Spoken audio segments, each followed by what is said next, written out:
ауру батпандап кіріп, мысқылдап шығады. Өкінішке қарай, деструктивті идеология вирусын қоғам жұқтырды. Сол бүлдіргі идеология әке мен баланы араздастырды. Өзгеден өкілдермен жауластырды, қоғам құндылықтарын құнсыздандырып, дәстүрді мансұқтады. Қазір интернетте орталық Азиядан шыққан 10-ға жуық псевдо-уағызшы белсенді. Көбі этникалық өзбек, тәжік ұлтының өкілдері, дінді бұрмалап, мүдделеріне қарай саясиландырған.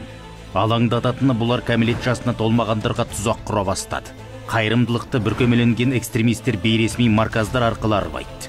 Медресе атын жамылып, мұсылмандардан жылу жинайды. Жеткіншектерді заңсыз орталықтарда оқытқан болып, ата-аналарын таяу шығыстағы отқа тастайды. Осылайша халықаралық террористік ұйымдарды жарылқайды.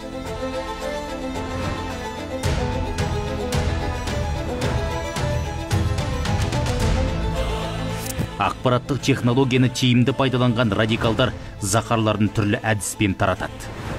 Негізгі аудиториялары тмд елдері, бүгін бұғатталған парақшалары ертеңінде еселеніп ашылады. Санаға сіңген уды сылып тастау оңай емес. Сондықтан адасып еміз дегенше адаспайтын жол ізде.